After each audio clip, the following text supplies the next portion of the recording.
Most Saturdays at this time, we spend an exciting half hour of adventure and action with America's public hero number one, Hopalong Cassidy. Well, even two-fisted cowboys take summer vacations when they can, and Hoppy is no exception. But Hopalong and Topper will be back with us riding the CBS air trails again 1 week from tonight, September 22nd. Get this and get it straight. Crime is a sucker's road, and those who travel it wind up in the gut of the prison of the grave. There's no other end, but they never learn. From the pen of Raymond Chandler, outstanding author of crime fiction, comes his most famous character in The Adventures of Philip Marlowe.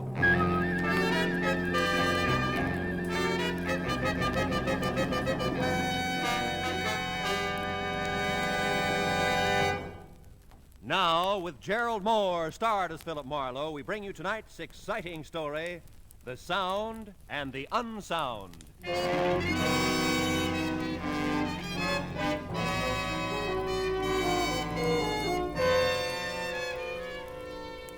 You know, in my business, you get to the point where you think you've seen everything. In fact, you get there at least twice a week. This time I was sure of it. It was 10 o'clock at night, and stretched across my apartment door was the settee that customarily covered the frayed carpet about 10 paces down the hall. And stretched across the settee was a sturdy female in her twilight years. She was sound asleep. Hey, lady. Hey, lady, come alive. Huh? Oh. Madam, you're sleeping in my doorway. Oh, evening, Mr. Marlowe. Well, I must have dozed off. What time is it? About 10. May I ask, what's the idea? Oh, 10 o'clock, you don't say. Yeah. Well, I wouldn't have slept, I don't suppose, except the light's bad in this hall. Not fit for reading, Mr. Marlowe. Yeah, well, I'll speak to the landlady. Now, Well, I guess I'd better put this settee back where it belongs. I hauled it up to your door so I wouldn't miss you. I can haul it back just fine. Yeah, I know, but you... Now then, you remember me, don't you, Mr. Marlowe? Lucille Bellows? Well, Letty Parmley's friend, remember? She introduced me to you one day in the supermarket. We all began to talk. Oh, sure. We had fun, didn't we? Yeah. Oh, we sure did. Yeah. Oh, by the way, before I forget it, Homer's gone now, you know. Is he really? Mm-hmm. 4 months tomorrow. Thought you'd want to know. Oh, I want to know that, sure. Don't really suppose I'd have to bother you if he was still around, but since he isn't, I just came right to you the moment I couldn't stand it any longer. Yeah, well, I'm glad you did. Might as well go into my apartment and talk about it, huh? Well, now, that's mighty nice of you, but we'd save a lot of time if we'd just drive right over to the court now. That way you'd be there when it happens. Drive over to be there when it happens. I own that nice little bungalow court just off Fountain and Franklin, you know. Won't take us no time to get there if you've got a car. I've got a car. How did you get here? Walked. Do it every evening. Take a nice, brisk constitutional. Keeps an old lady like me in fighting trim. How much do you weigh, Mr. Marlowe? About 190. Why? Bet I can lift you.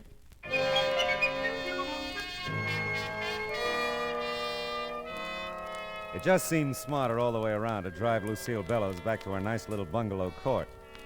My memory wasn't as vivid as hers. I didn't remember Letty Parmley or our hysterical rendezvous in the supermarket or Homer or even Lucille. But the promise of my usual fee made that unimportant. Of two things I was certain: I'd never forget Lucille again, and she probably could lift me. I was still in the dark about everything else as the two of us entered our bungalow at the far end of the court. It was pure Grand Rapids and spotless. You just take that blue chair, Mr. Marlowe. I think that's the best seat. Leastwise, that's where I'm always sitting when it happens. When what happens? The sounds. Good criminally. Don't tell me I haven't told you about them. Well, you've been so busy telling me about everything else. Yes, but this is important. Ah. You see, for the last few nights, I've been hearing these strange sounds coming from Mr. Rogers' bungalow. That's the one right next door. Well, maybe Mr. Rogers is just a little noisy. Huh? No. The thing is, he isn't even home. Been out of town all week on location. He's one of them grips at the studio. Ah, he lives alone, does he? I should think so. He's a bachelor. I keep thinking him and that Barbara Curtis will get married, but they don't. She comes in every so often, cooks him a nice dinner. Lovely girl, just lovely. He's so handy around the place, you know, always painting and About fixing the up noises, Mrs. Bellows, what do they sound like? Well, sir, they're just downright strange. Sort of a tapping sound. Thought it was the plumbing there at first. Homer used to be good at fixing the plumbing, and I thought about calling him to check it for wait a me. minute, And then just a minute, please. Isn't Homer dead? Did I tell you that? Well, you said he was gone. Oh, well, perfectly logical if you thought so, Mr. Marlowe. Sometimes I tell folks he's dead and gone. Sometimes I tell him he's sicker than a horse and I got him in a sanitarium. But the plain, bald-faced truth is, Homer just up and walked out on me 4 months ago tomorrow. Oh, well, I'm sorry. Well, you know, sometimes I am, too. Most time I'm not, though. But don't think I don't realize I might be imagining these sounds, Mr. Marlowe. I'm getting along in years, and it's just as possible it can be... There she goes. What do you make of that? I don't know. Sounds like someone's tapping along the wall. You've got a passkey, I suppose? Sure, I'll wear it right around my neck. Good. Come on, let's go. By George, I wouldn't miss this for the world. Better give me the key. We don't know what we'll run into. Just put me out of your mind, Mr. Marlowe. I'm safe as here as anywhere. Okay, watch it, though. I think I saw a light in the back. I'm not sure. I'll get the lights ready. All right. No one in the living room anyway. That you, Barbara? Great Scots, that's you, Mr. Rogers? Mrs. Bellows. Hello. Thought you was away on location. Well, I just got in town a few minutes ago. Boss needed something for the company. He sent me in to get it. Well, sakes alive.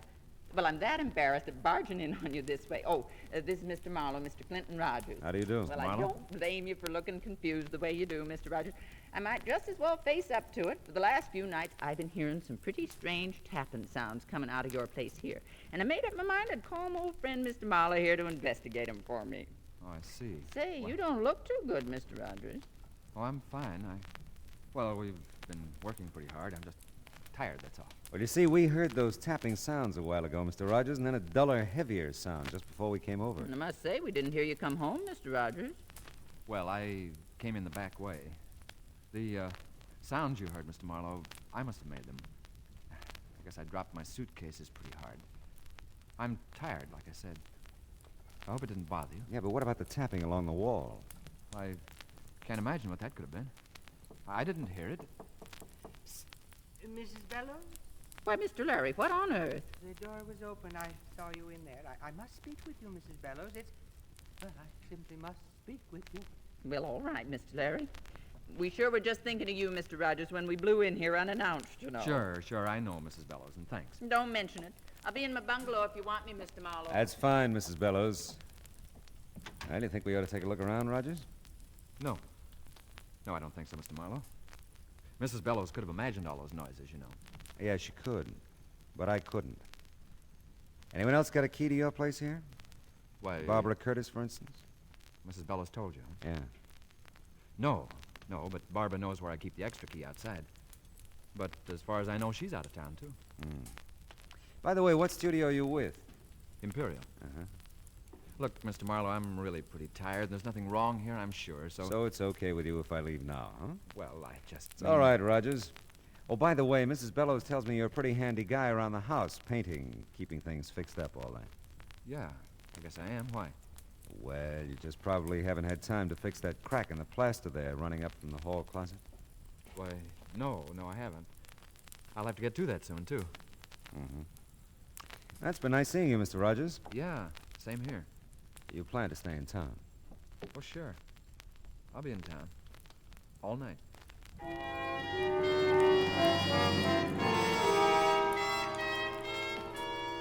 There was something eating at Clinton, Rogers, something pressing, but he wasn't talking about it, not to me anyway. I knew one thing, he'd never seen that crack in the plaster until I pointed it out to him. It was on the wall next to Lucille Bellows' bungalow, and it was the kind of crack that could be made if someone tapped along the wall looking for something. So much for deduction. I went back to check in and out with Lucille. I'm just real sorry, Mr. Marlowe. Maybe it's all been over nothing at all. Well, Mr. Rogers will be home all night, so if you hear anything, just pound on his wall. Well, if he's going to be here, I'll feel better. I really will. Say, how about your friend who called you out of Mr. Rogers' bungalow a while back? Mr. Larry? Yeah. Well, now, he's a nice soul. Not the protective sort a woman usually sets her cap for, but Lord Almighty, I'm strong as an ox, you know. Yes, I know. Of course, I don't think he makes a dime. Mr. Larry's in women's hats, you know. No, but I could have guessed. Just why I'd hold out for a man who could support me, I couldn't tell you. Well, you look as though you've done all right by yourself. Well, I have, matter of fact. Got myself quite a little nest egg. Want me to show it to you? No, I'll take your word for it. Hey, wait a minute. You don't keep any amount of money here in the house, do you? Sure, keep it in the cigar box right up in the storage part of that hall closet there. Oh, safest place in the world. Yeah, well, it's your money. Well, just Could take it to the bank, maybe tomorrow, if you'd feel better about it. Yeah, you do that. Oh, before I go, are all the bungalows alike? Mm-hmm. Just like. All have that storage space in the hall closet. Huh? That's right. A little trap door thing at the top of the closet. It's like a little attic, you know. You stash a lot of stuff up there if you're of a mind. Yeah, I guess you can. Well, I think I'll go now, Mrs. Bellows. Give me a call tomorrow, will you? Yes, sure will. And I'll have your pay for you then, if that's all right with you. Oh, sure. It's just fine. Good night, Mrs. Bellows. Good night, Mr. Marlowe, and a million thanks. Just a million. My pleasure, Mrs. Bellows.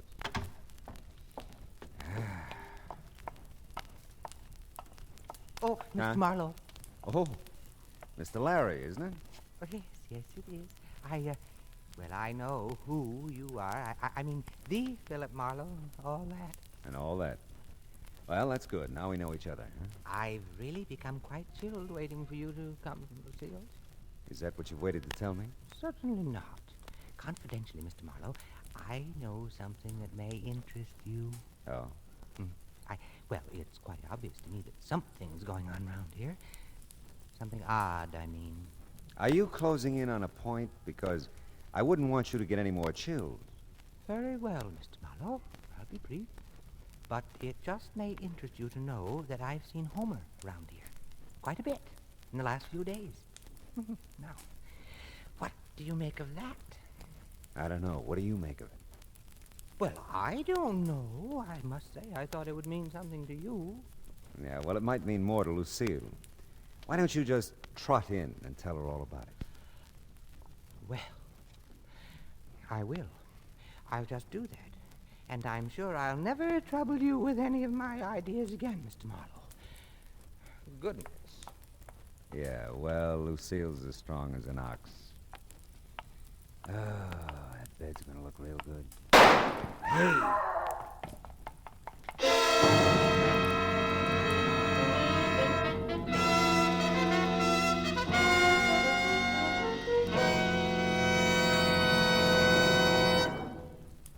In just a moment, we'll return to the second act of Philip Marlowe. But first, CBS Radio puts out the welcome mat for three of its greatest stars tomorrow night.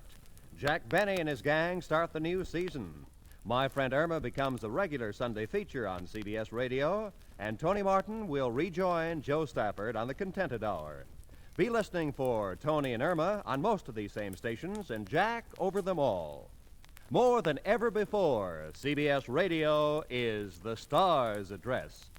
And now with our star, Gerald Mohr, the second act of Philip Marlowe, and tonight's story, The Sound and the Unsound.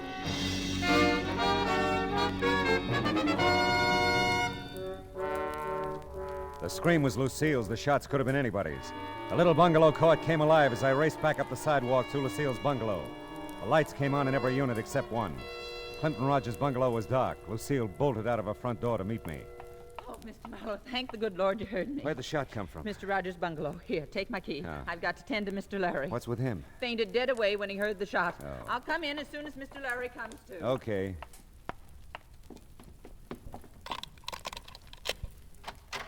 Rogers? Rogers, where are you? Hey, Rogers! Here, Huh? in the kitchen. Hey, you really caught one, didn't you? Yeah. My shoulder burns like fury. Who was it, Rogers? Let's say I did it, huh? All right, what'd you do with the gun? Ate it, of course. Oh, now, look, I'll have to call the police. It'll be a good idea if you tell me what happened. Listen, there's a bottle in the first cabinet there. Get it, will you? I need a drink. Okay. Just uncap it. I don't need any glass. Here you go. It's great. Burns, too. Everything burns. Here, have a drink. Thanks. Well, okay, Rogers, I gotta call him now. Yeah, okay. First, though, listen. Will you call the studio? Yeah, I'll call him after we get you to a hospital. I'll tell him you had an accident. No, tell him I quit. Quit? Yeah. What, look... No, don't argue. Just tell him that. Okay, it's a promise. Now... And listen. Hmm? Tell Barbara to Yeah, Rogers, tell Barbara what? Tell her to...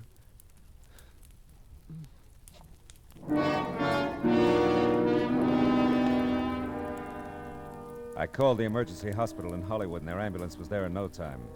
So was a squat little sergeant. Lucille followed him in. I had two hunches that I was keeping to myself for the time being. One, that whoever had shot Clinton Rogers was in his bungalow when he got back from location. That they were there when Lucille and I barged in on him. And two, that they'd left by the back door after they'd plugged him. Even the sergeant could see something of interest in that back door. The screen's been cut through here, see? The way it's cut, the fella could unhook the screen door, see, and get right at the back door. Yeah, well, that's very good, Sergeant. But tell me, why do you think it was a fella who shot Rogers? Well, it could have been. You don't think it was a dame, do you? It's happened before, you know. Excuse me, gentlemen. I know you're busy finding clues and all that, but don't you think I could clean up this kitchen floor? It's a terrible mess. Don't touch nothing. Well, it seems to me that you He could... said don't touch nothing. Sergeant will let you tidy up things tomorrow. Yeah, tomorrow's soon enough. Well, all right. I think I'll go back to Mr. Larry now. He's just undone about this whole thing. I'll be in my place if you want me for anything. I'll say good night for now, anyway. Good night. Night. Well, I'm satisfied for the time being. I'll give you a lift back to the station, Sergeant. I'd like to check on Rogers at the emergency hospital on the way. Yeah, so would I. If he's in shape, I want to talk to him.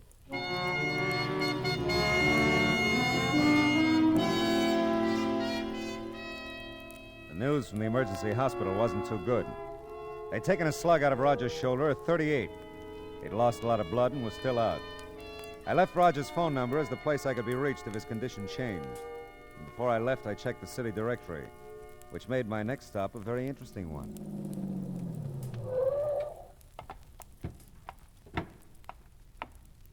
Hey, the studio's closed, mister. You can't get in at this time of night. Are you Homer Bellows? That's right, and I'm the night watchman here. Why? Well, Clinton Rogers works here at Imperial, too, doesn't he? Uh-huh. But he ain't here. He's in a company that's out on location. Leastwise, I think they're still out. You a friend of his, Homer? Well, you might say so. I know him. You used to live next door to him, didn't you? Yep, I did. Hey, who are you, anyway? Well, I'm a guy who wants to know what you've been doing around Rogers' bungalow recently. Rogers' bungalow? Yeah. Been doing nothing, except passing it on my way to my wife's. What infernal business is it of yours? Well, none, really, but I'm a friend of your wife's, Homer, and Oh, you are you? Well, if you're such a friend of hers, why don't you ask her what I've been doing around there? Does she know? Does she know? I've been asking her for a divorce since you're so nosy. I want to marry me someone else. Oh, won't she give it to you? Oh, she's agreeable to the divorce, all right. Thing that's holding her up is a settlement. Oh, settlement. Yep. You see, I lived with that one almost 40 years. I think that entitles me to a nice little wad of her money. Lucille, don't see it that way. Yeah, well, some women have next to no understanding about things like that. But my visit with Homer served its purpose. I went back to Rogers' bungalow in case the call should come from the emergency hospital. And this time I wanted a good look at that crack on the wall, the storage compartment in the hall closet. I'd kept Lucille's passkey, and this time I didn't bother with the lights. I used the flashlight from my car because I was pretty sure whoever had shot Rogers hadn't found what they were looking for. I just opened the hall closet door when I'd heard it. Someone was unlocking the front door. I moved quickly behind a big chair in the living room. Just tiptoe, Bud. We've got to be quiet. Yeah. But what about lights? We'll try to make the flashlight do. Okay. But I still don't think there's much of an idea. Oh, I was afraid to come alone, Bud. And I've got to find it before Clint comes back. You could just take my word for it, you know. You wouldn't have to be here at all. I've told you. I can't believe what you've said. I've got to find out for myself. Maybe you'll be sorry if you find out. Maybe so. But at least I'll know then. That little storage place here in the closet is the only place I haven't looked. Do you think this will be enough light? Yeah. But how'll I get up there? I can't reach that door from here. Oh, well, wait. I'll get the stool from the kitchen. I'll get it. No, I've got the flashlight, Bud. I'll... Oh, good heavens, Bud. Here in the kitchen. It's blood. Yeah. Sure is. Who's that? Hey, Don't reach for anything, Bud. You're covered. What's happened to Clint? Somebody shot him. Oh, no. He's not dead yet, Miss Curtis. You know my name? Yeah, he mentioned you. I'm Philip Marlowe. Mrs. Bellows called me in on this. Oh, Why don't you put the gun down, mister? I will when I find out a few things. where is Clint? I want to go there. Police took him to the emergency hospital. Police, but Yeah, they're going to call me here and tell me how he is. He was still out when I left a while ago. come on, Bud. You've got to take me there. Why, yeah, Barbara, sure. Yeah, not yet, kids. Not till you two tell me what you came to find here tonight. And the other nights you've been here. Other night. You said a while ago you'd looked every place but the hall closet. But I've never been here at night, not without Clint. Don't talk to him, Barbara. You don't have to. I won't. Mr. Marlowe, you can't keep us here. I have to go to Clint. I have to be with him. I'll get that. And don't forget you're still covered, Buster. Yes? Marlowe, Yes, Sergeant. How's Rogers? he's over the hump okay. They gave him a sedative a while ago. He's out like a light, but he's gonna be all right. I see. Did he say anything? Were you able to talk to him? I was able, but he wasn't. Sort of delirious, I guess. Mumbled something about Barbara. And then just after they gave him the shot, he said over and over, "Don't be a fool, Bud. Don't do it, Bud." He did, huh? Well, that's something. Is it? Sure is. Thanks, Sergeant. I'll call you back. What did they say about Clint? Well, it looks like we're looking for a murderer now. Oh, no. Take it easy, honey. We had one break, though. Clint! It'll interest you, Bud. Will it? The police know who shot him. Clint told them. Bud! What are you doing? Just protecting myself, Barbara. You want to use that gun now, Marlowe? I'm keeping her right here in front of me. Yeah, I see. I thought you'd have a 38, Bud. That kind of clinches it, doesn't it? Not yet, it doesn't. Bud, please, don't. Stand still and shut up. Drop your gun, Marlowe. Let her go, kid, and we'll talk about this. She won't get hurt unless you hurt her. Drop your gun. Bud, someone's coming. Mr. Marlowe. Look out, you two! Mr. Marlowe. Oh, my. Thanks for the souvenir, Bud. Oh, my goodness. Good work, Mr. Marlowe. Barbara, honey, are you all right? Yes, I'm all right, Mrs. Bell. How about that, Mr. Larry? Coming in when you did, you're nothing but a bloody hero. Oh, my. I feel so. Good Lord, there he goes again.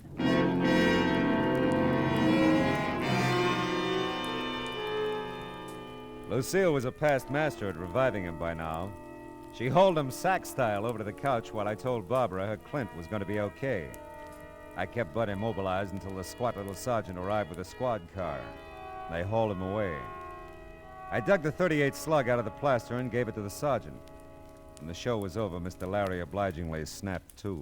You feel like walking, Mr. Larry? I could carry you to your bungalow, you know. Oh, mercy, no, Lucille. I'll walk. If you'll just let me use your arm for support. You're just welcome to it, I'm sure. Can I help? Well, no thanks so much, Mr. Marlowe. We'll manage. You give Mr. Rogers my best, Barbara. I will. I'll be glad to. You know, Lucille, I'm beginning to see the value in the love and protection of a strong woman. How about that? She'd be good for him, too. Yeah. Now, look, honey, what's this all about? You've been looking for something, so has Bud, apparently. Clint got himself shot because of it. Now, what is it? Bud said it was money, that Clint had some hidden here in the house. Oh? I didn't believe it. Still, there was something between Clint and me. Something he wouldn't tell me. Whatever it was, it's kept us from getting married. What was Bud's story? Well, you see, Bud's known Clint a long time. He just came out here a couple of months ago from Ohio. Clint didn't seem to want us to get acquainted, Bud and me. It wasn't jealousy. It was something else I couldn't understand. Mm-hmm. Last week, Bud told me that Clint had robbed some store back east, that he'd been caught and served some time. But they'd never found the money, and that Clint somehow escaped from prison, came out here, and brought the money with him. Well, that could be. Clint caught Bud looking for something here tonight. By the way, where'd you run into Bud tonight? Oh, just about a block or two from here at the corner. I was driving home from a movie. Decided to come up here for one more look before Clint got home. I insisted that Bud come with me. He didn't want to. Now, let's see what we can find. No one's opened that little trap door in the hall closet yet. Maybe that's got all the answers.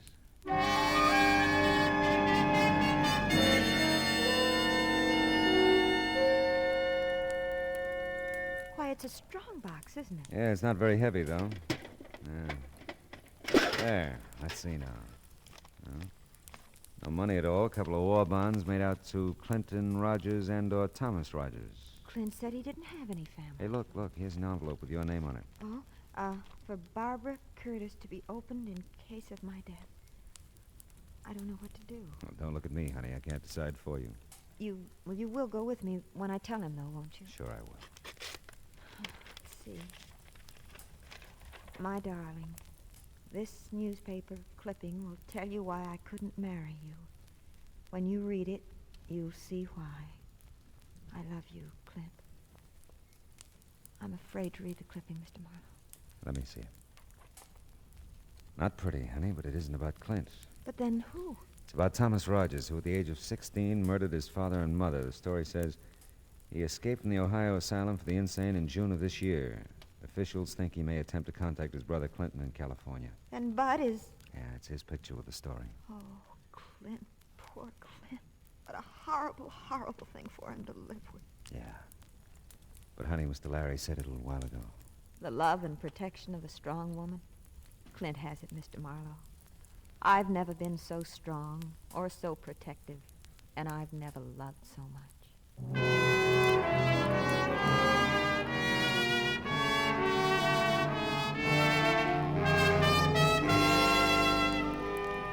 It was almost dawn now. I drove Barbara over to the hospital in Clint. We didn't say anything. There wasn't anything to say. Nice girl, that Barbara. All woman. You know, I never could understand the guys who pronounce woman as wool man. What would we be without 'em, huh? Oh, they have their faults, but what would they be without 'em? Yeah, truly it's been said. There's nothing like a dame. Wonder what Rita's doing tonight.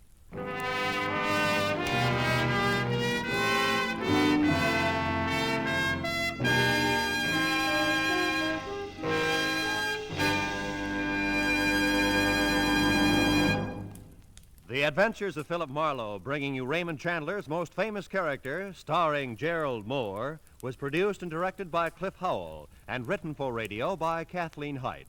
The cast included D.J. Thompson, Olin Soule, Ted Osborne, Frank Gerstle, Arthur Q. Bryan, Shirley Mitchell, and William Tracy. Gerald Mohr may currently be seen in the Santana production Sirocco. The special music for Philip Marlowe is composed by Pierre Garrigank and conducted by Wilbur Hatch. Now, here again is the star of our show, Gerald Mohr. Thanks, Roy. Ladies and gentlemen, boys and girls, tonight's broadcast concludes our current series of the Adventures of Philip Marlowe. I understand it won't be very long until we meet again. So until we do, we won't say goodbye, but just so long. See you soon. I still wonder what Rita's doing tonight.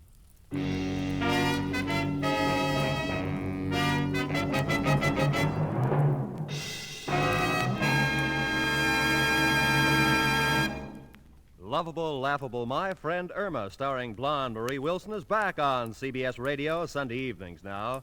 She'll move in tomorrow night at most of these same CBS radio stations, bringing her skeptical roommate, Jane, her permanently jobless boyfriend, Al, Professor Kropotkin, and all the others. Be listening for My Friend Irma tomorrow night, won't you? That address again? Why, sure. CBS, the star's address, where you always hear the best at CBS, the star's address, CBS.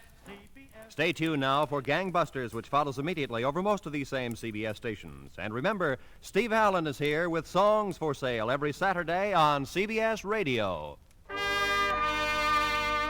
Roy Rowan speaking. This is the CBS Radio Network.